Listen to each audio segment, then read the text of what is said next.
Eight students, हम लोग का सिविक्स का चैप्टर फर्स्ट चल रहा था, उसमें आज हम पढ़ेंगे role of constitution. A law is passes by the legislature.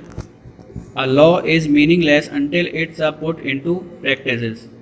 These responsible of implementing the law lie on the executive.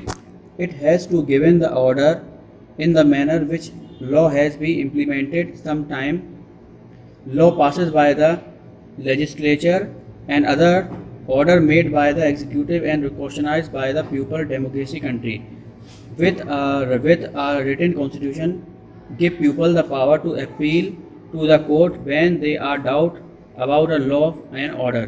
यहाँ पे ये बताया गया है कि जो हमारा लॉ होता है वो किसके द्वारा बनाया जाता है, लेजिस्लेचर द्वारा बनाया जाता है, यानी विधायक दो लोग जो होते हैं, विधायकी होती है, उसके द्वारा बनाया जाता है। और इसका इम्प्लीमेंटर, और कोई भी लॉ जो होता है वो मीनिंगलेस है, बिना मतलब का है, अगर उसको क्या हुआ प्रैक्टिस में ना लाया जाए, इसको अप्लाई ना किया जाए, ठीक है। और इसको अप्लाई करने की जिम्मेदारी किसकी होती है, एग्जीक्यूटिव होती है, जो कार्यकारिणी होती है, कार्यकर्ता जो उसका जो कार्य करने वाले होते हैं, इसको इम्प्लीमेंट कराने उनकी होती है। It has to give the order in a manner which law has to be implemented. Sometime क्या होता है, ऐसा कई बार होता है कि कोई भी चीज़ हमने जो लॉ होता है वो लोगों ने पास कर दिया, किसने, विधायकी लोगों ने पास कर दिया, ठीक है। इसका जो एग्जीक्यूटिव थे उन्होंने उसको अप्लाई भी कर दिया, लेकिन क्या हुआ, लेकिन मेन क्या था, जो हमारी जो पीपल, हम लोग इंडिया, जो हमारी डेमोक्रेसी है, अगर कोई ऐसा रूल बना हुआ है जो लोगों के अगेंस्ट है, उनको फ़ायदा नहीं हो रहा है, तो ऐसे कानून के खिलाफ या इसके अगेंस्ट में जो पीपल को हमारी डेमोक्रेसी उनका अधिकार देती है कि ऐसे पीपल क्या कर सकते हैं, कोर्ट में जाके अपील कर सकते हैं कि ये हमारा ऑर्डर जो है ठीक नहीं है। Constitution generates a degree of trust and necessary to different kind of people to live together, particularly in a country like India. यानी इंडिया एक ऐसी कंट्री है जिसमें इस चीज़ का अधिकार लोगों को मिला हुआ है, उनको विश्वास है किस पे, कॉन्स्टिट्यूशन पे, कि अगर हमारा कोई भी साथ में रहते हैं जो लोग, उनको ये विश्वास है कि हम एक साथ रह सकते हैं अगर हमारा जो कानून वगैरह जो है वो एक सही से बना हुआ हो तो। The framers of the constitution and visualized that the rule of law must prevail to order to help India occupy a credible position as a democratic country। और इसमें ये होना चाहिए कि कानून जो बना हुआ है वो ऐसा हो कि लोगों के हिसाब से हो, उनके कानून जो पालन कर रहे हैं उनके फेवर में ही हो, ठीक है। The meaning that nobody is about the law, और ये चीज़ का मतलब ये भी है कि कोई भी चीज़ कानून से बढ़कर नहीं है। जो नियम बनाया हुआ है संविधान में, जो कानून बने हुए हैं, उससे बढ़कर कोई भी चीज़ नहीं है।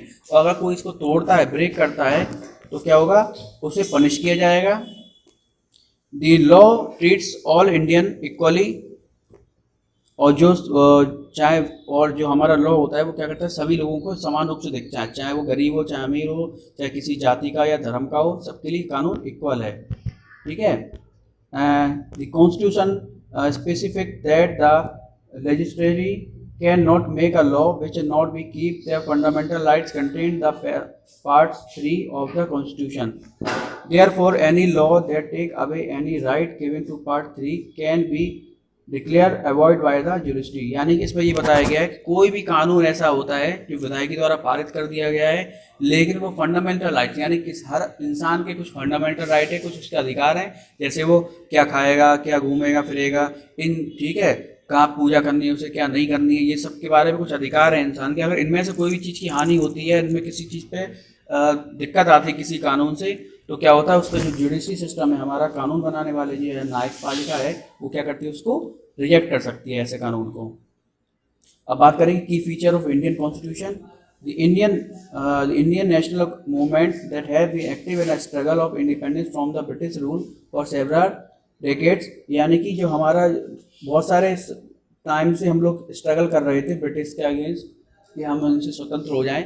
इसी ड्यूरेशन में जो हमारे फ्रीडम फाइटर के स्ट्रगल थे, या फ्रीडम फाइटर्स जो थे, जो देशभक्त थे, उन्होंने ये चीज़ पे प्लानिंग कर रहे थे इसी ड्यूरेशन में कि हमारा जो जब देश स्वतंत्र हो जाएगा, free India would be like, जो हमारा नया भारत होगा किस तरह का होगा। The long experience of authorization rule under the British convent India that free India should be democracy in which every one should be treated equally. उन्होंने फिर ये निष्कर्ष निकाला कि हमारा जो आज़ाद हो जाएगा देश, तो वो कैसा होना चाहिए, बिल्कुल सभी लोगों को समानाधिकार होना चाहिए और सभी लोगों को बराबरी से ट्रीट करे, ऐसा कानून होना चाहिए। ठीक है, ऐसे कौन कौन सी चीज़ें हमारे कानून में जोड़ी गई हैं, संविधान में जोड़ी गई, वो आपको हम लोग नेक्स्ट उसमें पढ़ेंगे। इसके अलावा अब इसमें कोई प्रॉब्लम हो तो आप पूछ सकते हैं। Thank you.